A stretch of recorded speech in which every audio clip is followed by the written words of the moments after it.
వారి ఎడల దర్శనం కలిగిన వారై దేవుని సంఘానికి మంచి ఆధ్యాత్మిక నాయకులను సిద్ధపరచడానికి ఏర్పాటు చేసిన అనేక కార్యక్రమాల్లో ఈ రిట్రీట్స్ ఒక భాగం. November 9 జరిగే డైసన్ యాన్యువల్ యూత్ రిట్రీట్ కొరకు సిద్ధపరచబడుతున్న November 9 దీపావళి పబ్లిక్ హాలిడే. ఆ రోజు డైసన్ లెవెల్ యూత్ రిట్రీట్ కొరకు సిద్ధపడుతున్న క్రమంలో భాగంగా మొదట national level, next October 16 group level. Okay, October 16 group level youth retreat ఇక్కడే జరుగుతుంది మన దగ్గరే. కాబట్టి దాంట్లో భాగంగా ఈరోజు మనం కొద్దిమంది ఇక్కడ చేరి దేవుని ఆరాధించడానికి ప్రభు ఇచ్చిన సమయాన్ని బట్టి వందనాలు చెల్లిస్తూ మనకు అంశం ఇవ్వబడి క్రీస్తులో ఎదుగుట.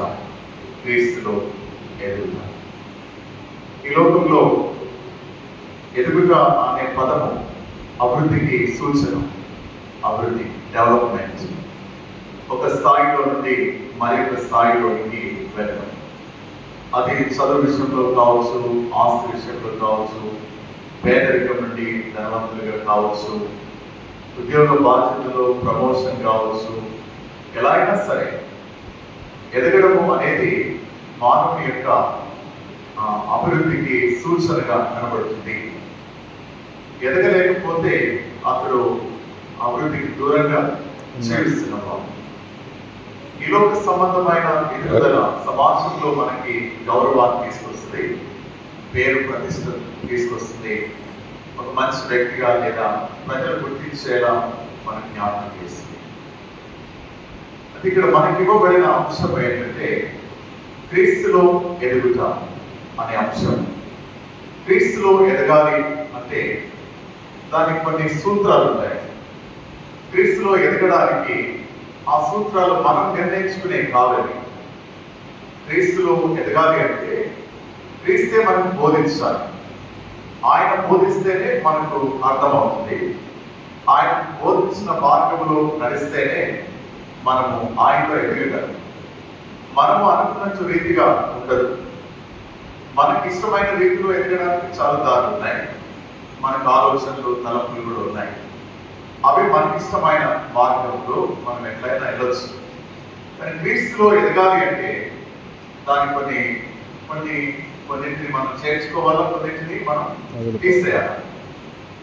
అది మనం ఈరోజు నేర్చుకోవడానికి ప్రయత్నం చేస్తాం. యోహాను సువార్తలో ఐ యామ్ సెయింట్స్ ఇందాకనే మనం ప్రశ్నలు అడిగినట్టుగా ఇది చివరి నిర్మాణం. నేను నిజమైన ద్రాక్ష అన్నాడు. ఓల్డ్ టెస్టిమెంట్ కాంటెక్స్ట్ లో ద్రాక్షవల్లి ఇశ్రాయేలు ప్రజలకు సూచన. ఇశ్రాయేలు ప్రజలకు సూచన. ఇప్పుడు ఈ మాటలు ఎవరితో మాట్లాడుతున్నాడు యేసయ్య? ఇశ్రాయేలు ప్రజలతో మాట్లాడుతున్నాడు. ఇశ్రాయేలు ప్రజలతో మాట్లాడుతున్నాడు. ఎందుకంటే మన బైబిల్లో గమనించినప్పుడు ద్రాక్ష తోట లేదా దేవదారు ప్రాణులు లేదా ఖర్జూర వృక్షాలు, ఒలీవ మొక్కలు ఇవన్నీ మనుషులకు పోల్చబడ్డాయి. మనుషులకు ఈ ద్రాక్ష తోట అనేది ఒక సమూహానికి చెందింది. అది చెట్టు, కానీ దేవుడు దాన్ని ఇశ్రాయేలు ప్రజలకు పోల్చాడు పాత నిబంధనలో. ఇక్కడ వచ్చేసరికి నేనే నిజమైన ద్రాక్ష వల్లిని అని అంటున్నాను. ఎందుకు అలా అనాల్సి వచ్చింది మనం నేర్చుకుంటాం. ముందుగా పాత నిబంధనలో కొన్ని రెఫరెన్స్ మనం గమనించినప్పుడు ఇశ్రాయేలు ప్రజల గురించి ఏమన్నాడు ఆయన, అది మనకు అర్థమైంది. యెషయా గ్రంథము 5వ అధ్యాయం. యెషయా గ్రంథము 5వ అధ్యాయం. గమనిక సమయం పెద్ద కాకుండా తీసుకువచ్చారు. 1 నుంచి 7 వచనాల వరకు మనం వెళ్తే, నా ప్రియుని గూర్చి పాడెదను వినుడి. అతని ద్రాక్ష తోటను బట్టి నాకు ఇష్టడైన వారి గూర్చి పాడెదను వినుడి. సత్తువ భూమి గల కొండ మీద నా ప్రియునికి ఒక ద్రాక్ష తోట ఉండేను. అక్కడి నుంచి కిందికి వచ్చినప్పుడు 2వ వచనము చివరి భాగము ద్రాక్ష పండ్లు ఫలించవల్లని ఎదురు చూస్తుండేది కానీ అది కారు ద్రాక్షలో కాల్చెను. కిందికి వచ్చినప్పుడు, కావున యెరూషలేము నివాసులారా, యూదా వారులారా, నా ద్రాక్ష తోట విషయము నాకు న్యాయం తీర్చవలని మిమ్మను వేడుకొనుచున్నాను. నేను నా ద్రాక్ష తోటకు చేసిన దానికంటే మరేమి దానికి చేయగలను? అంటే ఇశ్రాయేలు ప్రజలను ఉద్దేశించి మాట్లాడుతున్నాడు దేవుడు. ఇశ్రాయేలు ప్రజలకు ఇంతగా నేను చేశాను, ఇంకా ఏం చేయమంటారు నన్ను? నేను ఇంతగా చేస్తే వాళ్ళు చేసింది ఏంటి? వాళ్ళ జీవితం ఎలా ఉందంటే, అది ద్రాక్ష పండ్లు కాయలని నేను కనిపెట్టినప్పుడు అది కారు ద్రాక్షలు కాయటం కారణమైంది. నేను ఇశ్రాయేలు ప్రజల జీవితంలో నుండి వారిని నేను ఫలించాలి, ఎదగాలి, వారు మంచి ఫలములు ఫలించే ప్రజలుగా ఉండాలని నేను చూస్తే వారు వ్యర్థమైన వాటిని అనుసరించడము ప్రారంభించారు. అన్య దేవతల్ని ఆరాధించడం ప్రారంభించారు. నాకు ఇష్టమైన ప్రజలుగా ఉండకుండా వారికి ఇష్టమైన త్రోవలో వారు వెళ్ళిపోయారు. ఇంకొక రెఫరెన్స్ మనం చూసాం. 80వ దాడి ప్రారంభించారు. నాకు ఇష్టమైన ప్రజలుగా ఉండకుండా వారికి ఇష్టమైన త్రోవలో వారు వెళ్ళిపోయారు. ఇంకొక రెఫరెన్స్ మనం చూసాం. 80వ దావిది కీర్తనలో అక్కడ ఇంకా చాలా బాగా జ్ఞాపకం చేయబడుతుంది. దావీదు కీర్తనలు 8వ వచనం నుండి, నీవు 80వ సంకీర్తన 8వ వచనం, నీవు ఐగుప్తులో నుండి ఒక ద్రాక్షవల్లిని తెచ్చితివి, అన్యజనులను వెళ్ళగొట్టి దాన్ని నాటితివి, దానికి తగిన స్థలము సిద్ధపరచితివి, దాని వేరు లోతుగా పారి అది దేశమంతగా వ్యాపించను, దాని మీద కొండలను కప్పెను అని మనం చూస్తున్నాం. 17వ వచనం వరకు దాని గురించి రాయబడింది. ఇక్కడ చూడండి, 8వ వచనము, నీవు ఐగుప్తులో నుండి ఒక ద్రాక్షవల్లిని తెచ్చితివి అంటే ఎవరు గుర్తొస్తున్నారు? ఇప్పుడు 430 ఏళ్ళు వారి బానిసత్వం గుర్తు చేసింది ఆ వచనం. అవునా? నిర్గమాకాండములో ఉన్నటువంటి మొదటి 12 అధ్యాయం, 12వ అధ్యాయంలో విడుదల వస్తుంది కదా. కింద దాని కిందనే అన్యజనులను వెళ్ళగొట్టి దాన్ని నాటింది. ఆ నిర్గమాకాండం 3వ అధ్యాయము 8వ వచనం జ్ఞాపకం చేసింది. అక్కడ రాసుకోవాలి, మీరు నువ్వు ముఖ్యంగా రాసుకోవాలి, సేవకురాలు కాబట్టి. ఓకే, మనము అక్కడ ఒకే వచనం కానీ వారి చరిత్ర చెప్తుంది. ఏమని? కాబట్టి ఐగుప్తుల చేతిలో నుండి వారిని విడిపించుటకును ఆ దేశంలో నుండి విశాలమైన మంచి దేశం, నిర్గమాకాండం 3వ అధ్యాయం 8వ వచనం చదువుతుంది. విశాలమైన మంచి దేశమును అనగా కనానీయులకు, హిత్తీయులకు, అమోరీయులకు, పెరిజ్జీయులకు, హివ్వీయులకు, యెబూసీయులకు నివాస స్థానమైన పాలు తేనెలు ప్రవహించే దేశాన్ని ఎవరికి ఇచ్చాడు? ఇశ్రాయేలు. ఈ కీర్తనకారుడు ఈ 2 వచనాల్లో ఇశ్రాయేలు ప్రజల చరిత్ర అంతటిని పెట్టాడు. చరిత్ర అంతటి అంటే మనము వాక్యం చదువుతున్నప్పుడు అలా తలంచాలన్నమాట, అలా థింక్ చేస్తుంటారు. దేవుడు సహాయం చేస్తుంటారు. ఈ నేను నిజమైన ద్రాక్షవల్లిని అని యేసు స్వామి చెప్పడానికి పూర్వ చరిత్ర మనకు తెలిసినప్పుడు దాన్ని మనం అర్థం చేసుకోవడానికి సులభంగా ఉంటుందన్నమాట. ఇశ్రాయేలు ఓల్డ్ టెస్టిమెంట్ లో నేను ఒక ద్రాక్షవల్లిని తెచ్చి దాన్ని నాటడానికి అక్కడున్న అన్యజనుల్ని వెళ్ళించాను. ఇది మనం చూస్తున్నాం. మరొక వచనాన్ని మనం గమనిస్తాం. ఎహెజ్కేలు గ్రంథం, ఎజెకియలు 15వ అధ్యాయం, ఎహెజ్కేలు గ్రంథము గమనిస్తాం. ఎహెజ్కేలు గ్రంథం, ఎజెకియలు 15వ అధ్యాయం, ఎహెజ్కేలు గ్రంథము 15వ అధ్యాయంలో ఒక మాట మనం గమనిస్తాం. ఎహెజ్కేలు గ్రంథము 15వ అధ్యాయము 1 నుంచి 8 వచనాల వరకు వెళ్తే, ఈ 15 నుంచి ఈ అధ్యాయం అంతా 8 వచనాలు. అందులో ఎహెజ్కేలు గ్రంథము 15వ అధ్యాయం 1 నుంచి 8 వచనాలు. మరియు యెహోవా వాక్కు నాకు ప్రత్యక్షమాయెను, ఇలా సెలవిచ్చెను. నరపుత్రుడా, ద్రాక్ష చెట్టు కర్ర, అడవి చెట్లలో ఉన్న ద్రాక్ష చెట్టు కర్ర తగిన చెట్ల కర్ర కంటేను ఏమైనా శ్రేష్టమా? దాన్ని వర్ణిస్తూ వస్తూ కిందికి వస్తున్నాడు. 8వ వచనం చూడండి. వారు నా విషయమై విశ్వాసఘాతులైన కనుక నేను దేశమును పాడు చేశాను. ఎవరిని గురించి? ఇశ్రాయేలు జాతిని గురించి, ఇశ్రాయేలు ప్రజల గురించి ఆయన మాట్లాడుతున్నాడు. నా ప్రియుడిని గురించి నేను పాడిన ప్రియుడి, నా ద్రాక్ష తోట, ఇశ్రాయేలు ప్రజల యొక్క జాతిని ఆయన చూస్తున్న విధానం, దేవుడు ఎలా చూస్తున్నాడో మనకు అర్థమైంది. ఆయన ఎలా దాని పట్ల కలిగిన ప్రణాళిక, ఆయన ఉద్దేశము మనకు అర్థమవుతుంది. మరింత రెఫరెన్స్ మనం ఇదే గ్రంథంలో చూస్తే 19వ అధ్యాయం ఎజెకియేలు 19:10-14 వచనాల్లో, 19వ అధ్యాయము 10-14 వచనాలు. మరియు నీకు క్షేమము కలిగి ఉండగా తీగలతో నిండి ఉండి విస్తారమైన జలముల దగ్గర నాటబడిన ద్రాక్ష వలె ఉండును.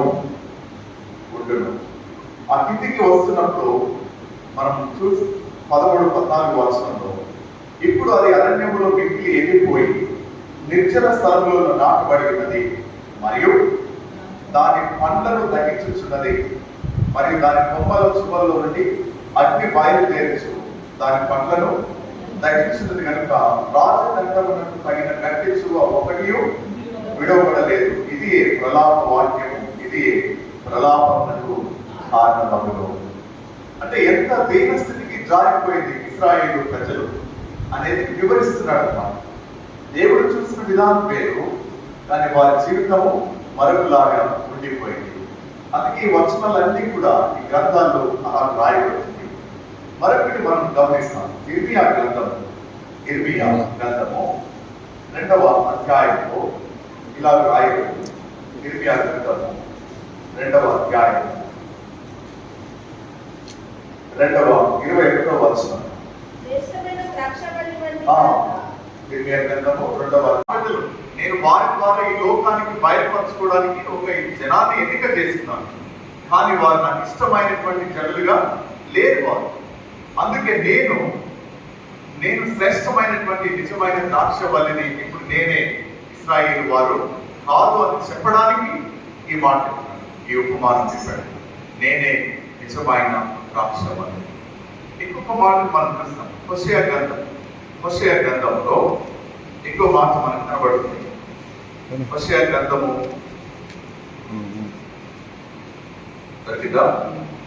10వ అధ్యాయం 1-2 వచనాలు.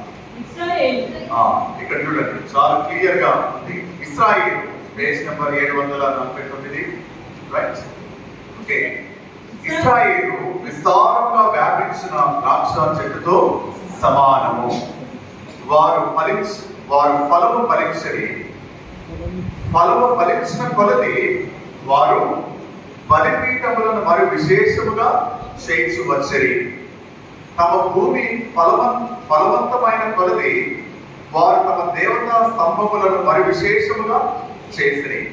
వారి మనస్సు కపటమైనది కనుక వారు త్వరలోనే తమ అపరాధములకు శిక్ష నొందుదురు. ఎక్కువ వారి బలిపీఠములను తుత్తునియలుగా చేయను. వారు ప్రతిష్ఠించిన దేవతా స్తంభములను వాడు చేయను. ఈ మాటలు మనం ఇలా పెట్టుకోవాలి. హోషేయ గ్రంథం 10వ అధ్యాయం 1-2 వచనాల వరకు ఉన్నాయి కదా. ఇవి మనకు యోహాను సువార్త 15వ అధ్యాయంలో మనం చదువుకునే 8 వచనాల్లో రిఫ్లెక్ట్ అవుతుంటాయి. అది అక్కడ మనకు కనబడుతుంటుంది. అక్కడ ఏమంటున్నాడు? ఇప్పుడు రండి, యోహాను సువార్తలోకి వచ్చినప్పుడు, నేను నిజమైన ద్రాక్ష వల్లిని, నా తండ్రి వ్యవసాయకుడు. ఓల్డ్ టెస్టమెంట్ కాంటెక్స్ట్ ఇప్పుడు మనం చూసాం, ఇది రెఫరెన్స్ మనం చూసాం. ఇశ్రాయేలు ప్రజలు ఫలించాలని అనుకుంటే వాళ్ళు చేసింది ఏంటి? కారు ద్రాక్షలు కాశారు, వారు పిచ్చి ద్రాక్షలు కాశారు కదా. జాతిహీనపు వారు కాపు కాశారు. అంటే నిజమైన ఫలములు వారు ఇవ్వలేకపోయారు. ఏంటర్థము? అర్థం ఏంటంటే దేవునితో ఉండవలసిన ప్రజలు లోకంతో కలిసిపోయి లోకంలో ఉన్న అన్య దేవతలను ఇతరమైన వాటిని వారు ఆరాధించడం మొదలుపెట్టారు. కారు ద్రాక్షలు జాతిహీనము కాక అంటే అర్థం వారు దేవుడిని వదిలేశారు. వారు ఎదిగిన కొలది, వారు ఆశీర్వదించబడిన కొలది, విస్తరించిన కొలది దేవుడికి దూరం అయ్యారు, కానీ దేవుడితో వారు దగ్గరలేకపోయారు. అందుకే ప్రభు ఇక్కడ చెప్తున్నాడు, నేను నిజమైన ద్రాక్షావల్లిని, ఇప్పుడు నాలో మీరు అంటుకట్టబడాలి. మీరు ఫలించాలి అన్నా, ఎదగాలి అన్నా, విస్తరించాలన్నా, నీవు అభివృద్ధి చెందాలన్నా. ఓకే, ఇశ్రాయేలు విస్తారంగా వ్యాపించిన ద్రాక్ష చెట్టుతో సమానము. వారు ఫలము ఫలించరి. ఫలము ఫలించిన కొలది వారు బలిపీఠములను మరి విశేషముగా చేయించవచ్చరి. తమ భూమి ఫలవంతమైన కొలది వారు తమ దేవతా స్తంభములను మరి విశేషముగా చేసిరి. వారి మనస్సు కపటమైనది కనుక వారు త్వరలోనే తమ అపరాధములను శిక్ష నొందుదురు. ఎక్కువ వారి బలిపీఠములను తుత్తునియలుగా చేయను. వారు ప్రతిష్ఠించిన దేవతా స్తంభములను వాడు చేయను. ఈ మాటలు మనం ఇలా గుర్తుపెట్టుకోవాలి. హోషేయ గ్రంథం 10వ అధ్యాయం 1 నుంచి 2 వచనాల వరకు ఉన్నాయి కదా. ఇవి మనకు యోహాను సువార్త 15వ అధ్యాయంలో మనం చదువుకునే 8 వచనాల్లో రిఫ్లెక్ట్ అవుతుంటాయి. అది అక్కడ మనకు కనబడుతుంటుంది. అక్కడ ఏమంటున్నాడు, ఇప్పుడు రండి యోహాను సువార్తలో వచ్చినప్పుడు, నేను నిజమైన ద్రాక్షావల్లిని, నా తండ్రి వ్యవసాయకుడు. నా తండ్రి వ్యవసాయకుడు. ఓల్డ్ టెస్టమెంట్ కాంటెక్స్ట్ ఇప్పుడు మనం చూసాం, ఇది రెఫరెన్స్ మనం చూసాం. ఇశ్రాయేలు ప్రజలు ఫలించాలని అనుకుంటే వాళ్ళు చేసింది ఏంటి? కారు ద్రాక్షలు కాశారు, వారు పిచ్చి ద్రాక్షలు కాశారు కదా. జాతిహీనపు వారు కాపు కాశారు. అంటే నిజమైన ఫలములు వారు ఇవ్వలేకపోయారు. అర్థం ఏంటంటే దేవునితో ఉండవలసిన ప్రజలు లోకంతో కలిసిపోయి లోకంలో ఉన్న అన్య దేవతలను ఇతరమైన వాటిని వారు ఆరాధించడం మొదలుపెట్టారు. కారు ద్రాక్షలు జాతిహీనము కాక అంటే అర్థం వారు దేవుడిని వదిలేశారు. వారు ఎదిగిన కొలది, వారు ఆశీర్వదించబడిన కొలది, విస్తరించిన కొలది దేవుడికి దూరం అయ్యారు, కానీ దేవుడితో వారు దగ్గరలేకపోయారు. అందుకే ప్రభు ఇక్కడ చెప్తున్నాడు, నేను నిజమైన ద్రాక్షావల్లిని, ఇప్పుడు నాలో మీరు అంటుకట్టబడాలి. మీరు ఫలించాలి అన్నా, ఎదగాలి అన్నా, విస్తరించాలన్నా, నీవు అభివృద్ధి చెందాలన్నా, నీ జీవితము నాలో అంటుకట్టబడి ఉండాలి. ఎందుకంటే నా తండ్రి వ్యవసాయం చేస్తున్నవాడు కాబట్టి, నా తండ్రి నన్ను ఈ లోకానికి పంపించాడు. మీరు నాలో అంటుకట్టబడినప్పుడు నీ జీవితము తండ్రితో అది ముడిపడి ఉంటుంది. మన జీవితాలు తండ్రితో ఐక్యపరచబడతాయి. ఇప్పుడు 2వ వచనము మనం చూద్దాం కదా. నేను నిజమైన ద్రాక్షావల్లిని, నా తండ్రి వ్యవసాయకుడు. నేను నిజమైన ద్రాక్షావల్లి. ఈ మాట అనడంలో నిజమైన ఆధ్యాత్మిక జీవితానికి మరియు ఫలవంతమైన జీవితానికి అది గుర్తుగా మనకు కనబడుతుంది. క్రీస్తే మన విశ్వాస జీవితానికి ఆధారం. నిజమైన ఆధ్యాత్మిక జీవితానికి నీవు పాప విముక్తి పొంది క్రీస్తులో రక్షింపబడిన తర్వాత, పాపములకు క్షమాపణ దొరికిన తర్వాత, మనము మానవులుగా జీవించే క్రమంలో కొన్నిసార్లు మనం పాపం చేయొచ్చు, పాపంలో పడిపోవడానికి అవకాశాలు ఉంటాయి. అయినంత మాత్రం చేత నీ రక్షణ పోదు, కానీ నువ్వు ఎదగలేవు. మనం ఎదగడం కష్టం అన్నమాట. అందుకే దానికి ఆయన ఏం చేస్తాడంటే ప్రూవింగ్ చేస్తుంటాడు. మనల్ని ఏం చేస్తుంటాడు? మనలో ఉన్న పనికిరాని వాటిని తీసేయడానికి ప్రయత్నం చేస్తుంటాడు అన్నమాట. మనకు అవసరం లేనివి ఆయన తీసి మనకు అవసరమైన వాటిని మనలో ఉంచుతాడు అన్నమాట. మీకు ఇది అర్థం కావడానికి మీకు మంచిగా ఉదాహరణ చెప్తాను. మీ ఇంటిలో మీ ఇంటి పెరట్లో ఒక చెట్టు పెట్టారనుకున్నాను. చెట్టు నాటుతారు కదా. ఆ చెట్టు ఎదుగుతున్నప్పుడు మనము మొదట 2-3 కొమ్మలు వస్తాయి. అది ఎదుగుతున్నప్పుడు మొదట వచ్చిన కొమ్మలు ఆ తర్వాత వచ్చిన కొమ్మల కంటే కింద ఉంటాయి, పైన ఉంటాయి, కింద ఉంటాయి. అంతే కదా. ఇప్పుడు చెట్టు ఎదగాలంటే కింద ఉన్న కొమ్మలు ఏం చేయాలి? కట్ చేయాలి, తీసేయాలి. అప్పుడు ఏమవుతుంది? కాండము బలమైనది, చెట్టు ఎదుగుతుందన్నమాట. రెండవది, కింద ఉన్న కొమ్మలకి పైన ఉన్న కొమ్మలు అడ్డుగా ఉంటాయి కాబట్టి సూర్యరశ్మి వాటి మీద పడదు. పడనప్పుడు అవి బలహీనంగా కనబడుతుంది. ఉంటాయా లేవా? అప్పుడు ఏం చేస్తాం? వాటిని మనం ట్రిమ్ చేస్తాం మొక్కని. అప్పుడు ఏమవుతుంది? కిందగా ఎదుగుతుంది అన్నమాట. అంటే అలాగే దేవుడు కూడా చేస్తుంటాడు. మనం ఫలించాలి అంటే ఆయన మనకి ఏది అవసరమో ఆయన ఇస్తూ ఉంటాడు. మనలో ఏది పనికిరాని ఉందో, ఫలించడానికి అడ్డుగా ఉందో దాన్ని తీసేస్తాడు ఆయన. తీసేస్తూ మనం ఎదగడానికి అవసరమైన రీతిలో మనల్ని ట్రిమ్ చేస్తుంటాడు ఆయన. మనం సరి చేస్తుంటాడు. ఎలా సరి చేస్తాడో, ఎలా తీసేస్తాడో చెప్పలేదట, కానీ ఆయన సరి చేయగలడు. ఆయన తీసివేస్తాడు. కత్తిరించడం ఎలా తెలుసు ఆయనకి? ఏది చేయాలా, ఏది చేయకూడదు, అది అన్ని కూడా ఆయన క్రమంలో ఆయన చేస్తుంటాడు. తుంచి వేస్తాడు అనమాట. మనము మొక్కని మనమే నాటుతాం. మొదట 2 కొమ్మలు వచ్చినప్పుడు చాలా సంతోషపడతాం. కానీ కొద్ది రోజులు అయిన తర్వాత మన చేతితో దాన్ని ఏం చేస్తాం? చేపవతలు పడేస్తాం. ఎందుకంటే అది అవసరం. మొదట వచ్చినప్పుడు సంతోషించాం.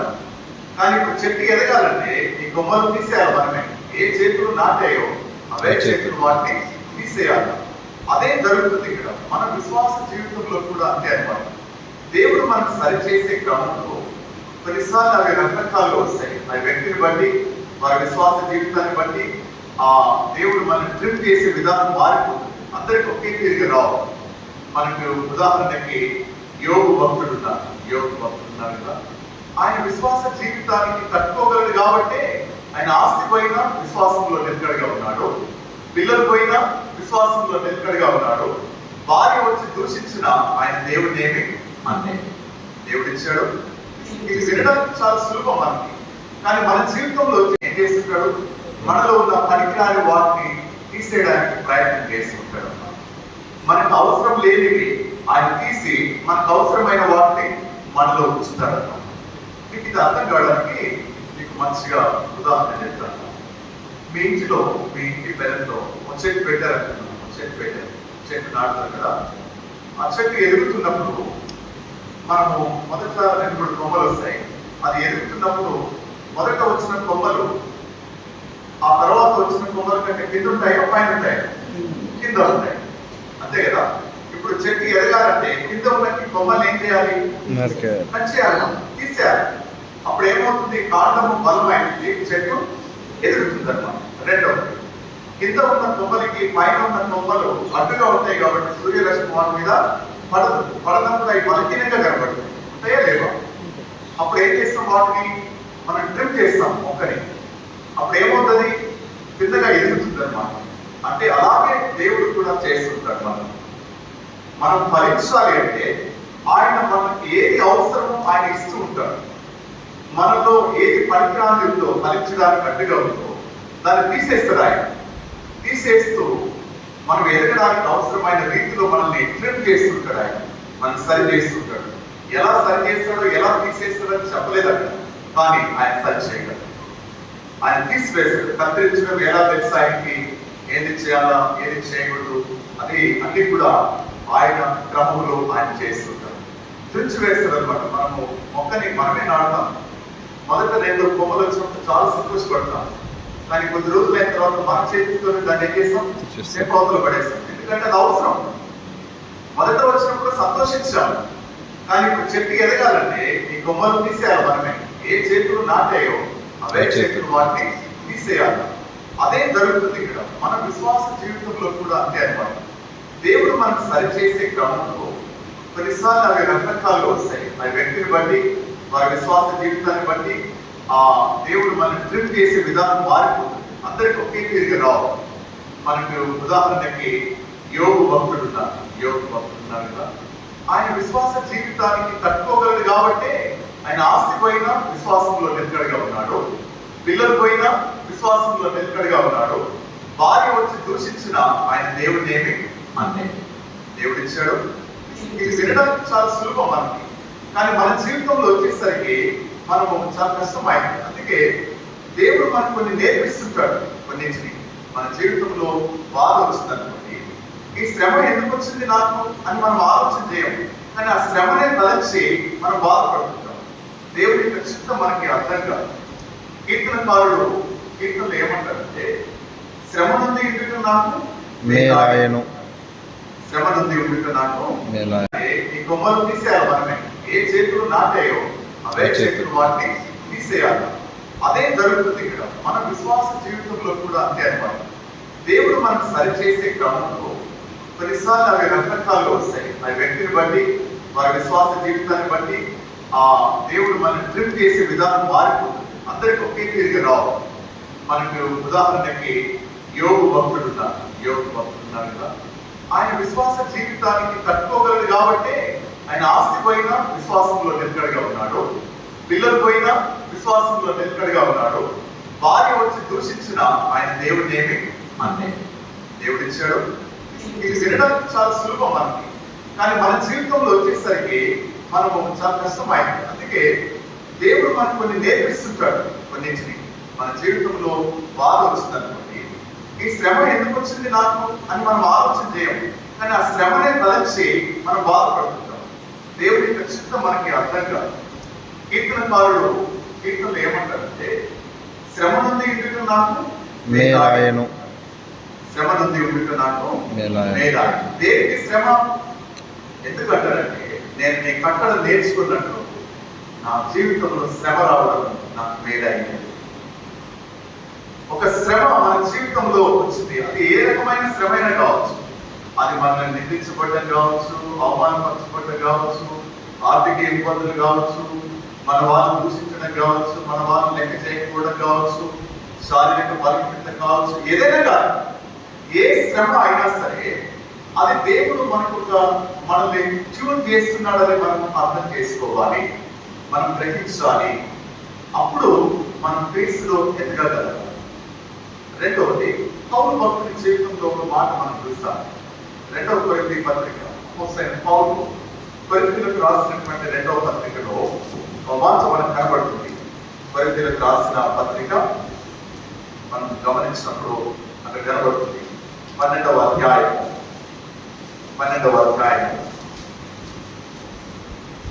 7వ వచనంలో నేను చదువుతాను. నాకు కలిగిన ప్రత్యక్షతలు ఒక విశేషముగా ఉన్నందున నేను అత్యధికముగా హెచ్చిపోకుండా నిమిత్తము నా శరీరంలో ఒక ముండు నేను అత్యధికముగా హెచ్చిపోకుండా నిమిత్తము నన్ను నరగగొట్టుటకు సాతాను యొక్క దూతగా ఉంచబడింది. ఆయన శరీరంలో ఏ ముందుతో మనకు తెలియదు, కానీ పౌలు భక్తుడు తన అనుభవాన్ని ఆయన ముందు పెడుతున్నాడు. నాకు అనేకమైన విశేషణాలు ఉన్నాయి. మనము ఆ పైన చూస్తే నేను 3వ ఆకాశానికి కొనుక్కోబడ్డాను. ఇంత అనుభవం ఉంది నాకు. 3వ ఆకాశం అంటే ఇప్పుడు మనకు కనబడేదానికంటే ఇంకా సుదీర్ఘమైనటువంటి స్థలంలో ఉన్న ఆకాశం ఉంటుంది. అంటే దేవుడి స్థలానికి ఆయన వెళ్ళాలని మనం చూస్తాం. 2వ కొరింథీ పత్రిక పౌలు కొరింథీయులకు రాసినటువంటి 2వ పత్రికలో ఒక మాట మనకు కనబడుతుంది. కొరింథీయులకు రాసిన పత్రిక మనం గమనించినప్పుడు అక్కడ కనబడుతుంది. 12వ అధ్యాయం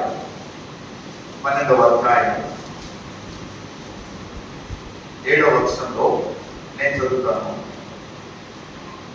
నాకు కలిగిన ప్రత్యక్షతలు ఒక విశేషముగా ఉన్నందున నేను అత్యధికముగా హెచ్చిపోకుండా నిమిత్తము నా శరీరంలో ఒక ముండు నేను అత్యధికముగా హెచ్చిపోకుండా నిమిత్తము నన్ను నరగగొట్టుటకు సాతాను యొక్క దూతగా ఉంచబడింది.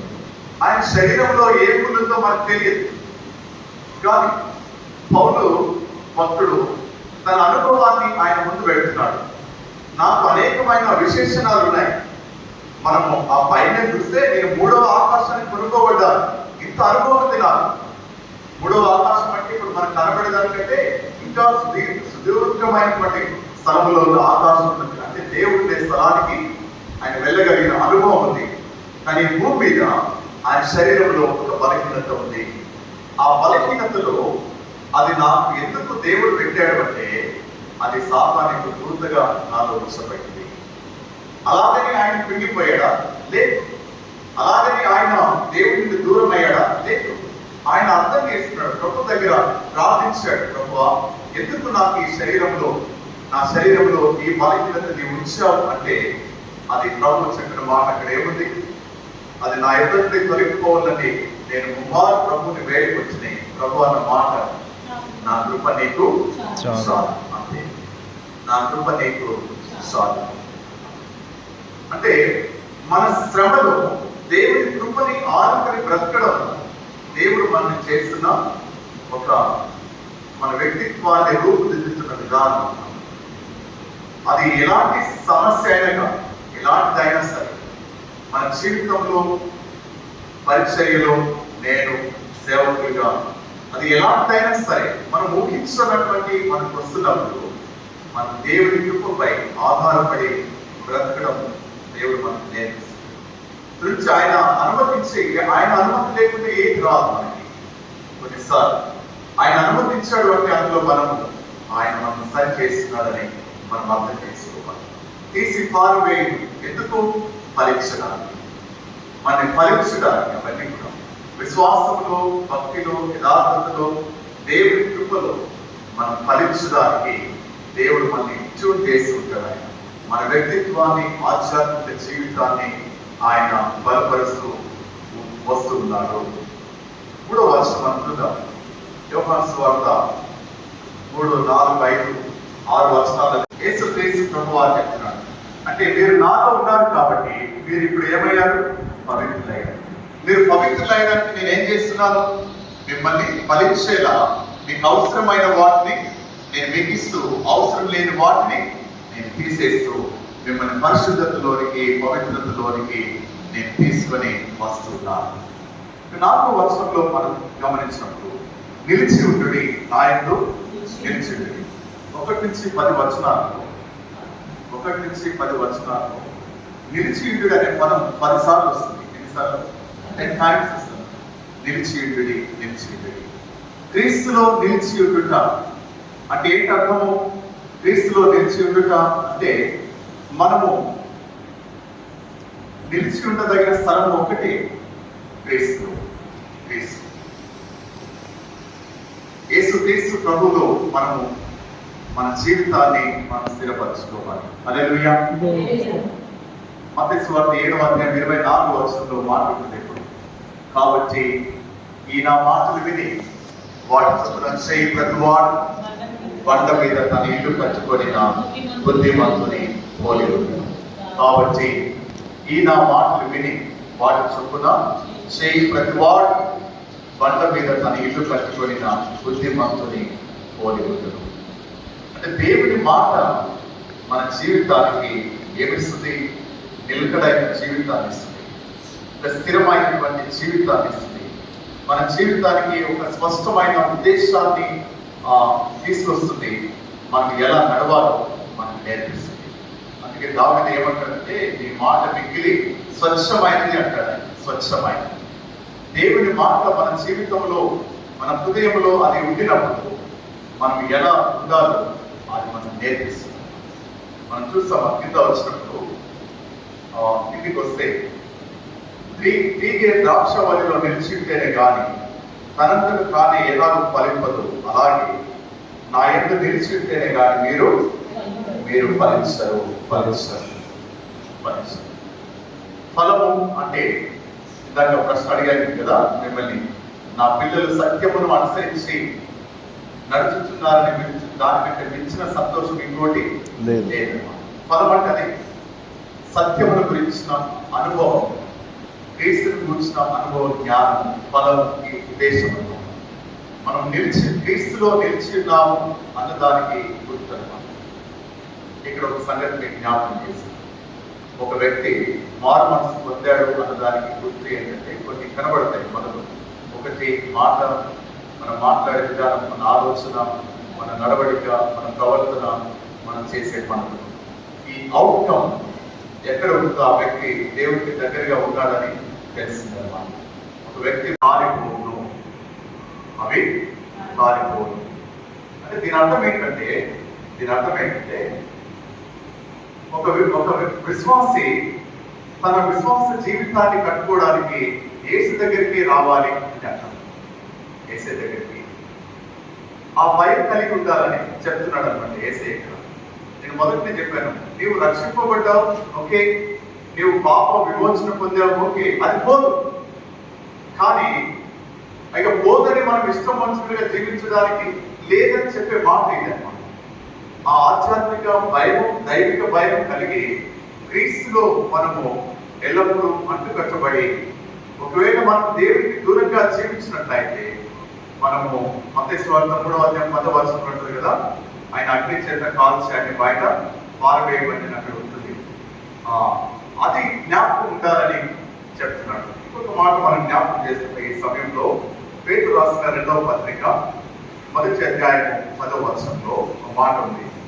పేతురు రాసిన 2వ పత్రిక కాబట్టి ఈ సంగతులను తెలుసుకొని 2వ పత్రిక 1వ అధ్యాయం 10వ వచనం, అందువలన సహోదరులారా మీ పిలుపును ఏర్పాటును నిశ్చయము చేసుకొనుటకు మరి జాగ్రత్త పడండి. పిలుపు, ఏర్పాటు రెండు ఉన్నాయి. మనం పిలువబడిన వారు, మనం ఏర్పాటు చేయబడిన వారు. అయితే దీన్ని మరి జాగ్రత్తగా చేసుకోవడానికి మనం సిద్ధపడుతున్నాం. ఈ వాక్యం అది చెప్తుంది అన్నమాట. 6వ వచనం. ఇంకొక మాట కూడా పౌలు చెప్తాడు ఏంటంటే, మీ రక్షణను కాపాడుకోవడానికి భయముతో వణుకుతో మీ రక్షణను కాపాడుకోండి అని చెప్తాడు పత్రికలు పౌలు. మీ రక్షణను కాపాడుకోవడానికి ఏం చేయాలి? మీరు భయముతోనూ వణుకుతోనూ ప్రభు మీకు ఇచ్చిన రక్షణని కాపాడుకోవాలి అని చెప్తాడు. అంటే ఒకవేళ అలా చేయనట్లయితే ఆయన నిజంగానే తీసి అగ్నిలో వేసి మనం కాల్ చేస్తారు. ఆ వచనం మనం చెప్తున్నాం. క్రీస్తులో మనము ఉండడానికి ఆయన మనకి ఇన్వైట్ చేస్తున్నారు. నాలో మీరు ఉన్నట్లయితే మీరు ఫలిస్తారు. అందుకే 7వ వచనం ఈ మాట చెప్తున్నాడు, నా యందు మీరును మీ యందు నా మాటలు నిలిచి ఉన్న ఎడల మీకు ఏది ఇష్టమో అడుగుడి, అప్పుడు అది మీకు అనుగ్రహించబడదు. ఎంత మంచి మాట కదా. ఇప్పుడు అవసరం లేకుండా మనకి బట్టలు అంటే బాగా ఇష్టం అనుకుంటాం దాన్ని. మనకి బట్టలు అంటే బాగా ఇష్టం, అవసరం లేకుండా కొనుక్కుంటాయి, డబ్బులు వేస్ట్ కదా. మనకు అవసరం లేకుండా అది వాడుతూ పెద్ద పనిలే. ఇంకోటి ఏంటంటే, ఆ స్టైల్ చెప్తాను, మిమ్మల్ని కొనకూడదని నేను చెప్పను, కానీ మనం వేసుకునే బట్టల వల్ల మనకు విలువ రాదు. నువ్వు ₹1,00,000 చీర కట్టు, లేదా మంచి కాస్ట్లీ ప్యాంట్ షర్ట్ వేసుకో, వాటి వల్ల మనకు విలువ రాదు. మన వ్యక్తిత్వం మనం నిలబెడుతుంది.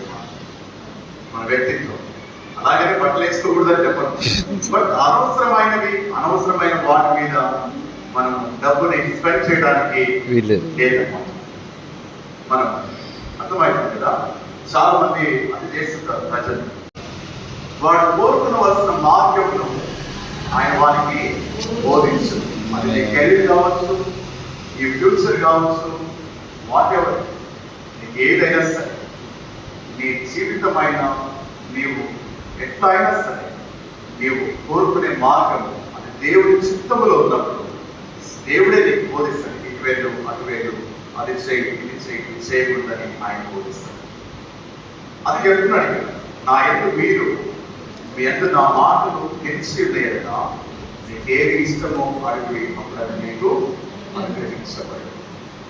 ఇప్పుడు చెప్పండి, నేను ముందు చెప్పాను కదా, ఎన్ని తలచినా ఏది అడిగినా ఆ పాటకి ఇక్కడ దీన్ని బట్టి ఇప్పుడు దీన్ని సింక్ చేయడం నాకు విలువ ఉందా? ఎవరైతే దేవుని చిత్తానికి దూరంగా ఉన్నవాడు ఎన్ని తలచినా ఏది అడిగినా పాట పాడతాడు. దేవుని చిత్తంలో ఉన్నవాడు అలా పాట పాడతాడు. అలా చేస్తాడా? ఇప్పుడు ఉదయం ఎన్ఎంఏ గురించి చదువుతున్నాను కదా, నేను చాలాసార్లు చెప్పాను మీకు, మొదటిసారి సమయం కాబట్టి మన పనిగిరి క్యాంపస్ నేను ట్రాన్స్లేట్ June 3rd, 2017కి ఆ క్యాంపస్లో అడిగిపోయేటప్పుడు చాలా మంది చెట్లుండే మంచి అక్కడ దిగి ట్రాన్స్పోర్ట్ సామాన్ అక్కడ దిగి అక్కడ మోకరించి 2 చేతులు మట్టి తీసుకొని తండ్రిగా నాకు టాస్క్ ఇచ్చారు, 5 years క్యాంపస్ ఏం చేయగలిగితే అది చేయాలి. నాకంటే చాలా మంది పనిచేశారు. మాకు పని చేయలేదంటే వాళ్ళ ప్రార్థనలు అవన్నీ కూడా నేనున్న సమయంలో అది ఒక రూపం తీసుకోవడానికి 30 years తర్వాత అది బాగుంటుందా అనుకున్నారు అప్పుడు, కానీ ప్రజలు తిరిగాడే స్థలం అయిపోయింది. అది మనము చేయగలం. అది దేవుని చిత్తమై ఉండాలి, దేవుని యొక్క ఉద్దేశమై ఉండాలి, దేవుని యొక్క ప్రణాళికలు ఉందనుకోండి నువ్వు చేయగలవు. మనకు వయసుతో పని లేదు, మన సామర్థ్యంతో పని లేదు, నీ అనుభవంతో పని లేదు. దేవుడికి మనం దేవుని చిత్తంలో ఉన్నాము, ఏదైనా చేయగల చేయించుకోగలిగిన సమర్థుడు ఆయన. అదే మనకి వచనం చెప్తుంది. నా యొక్క మీరు మీ అందు నా మాట నిలిచినట్లయి మీకు ఇష్టమైంది మీరు అడుగుతారు. మనకి ఇష్టమైంది మనం అడుగుతాం. ఏంటది? దేవుడే మనకు బోధిస్తుంది. మన ఆలోచనతో పవిత్రాత్మతో కలిసి అది మనకు బోధించబడుతుంది. పరిశుద్ధాత్మ దేవుడు మనకు బోధిస్తాడు. ఇది చేయి, అది చేయి, ఇలా చేయి, ఇలా చేయకూడదు, ఇలా నడవాలి ఆయన మనకు బోధిస్తాడు. ఆ స్వరం ఇప్పటి ఎప్పుడైనా మీరు మీ అనుభవంలో ఎప్పుడైనా పరిశుద్ధాత్మ దేవుడి యొక్క స్వరము మీ హృదయంలో ఎప్పుడైనా వినిపించిందా?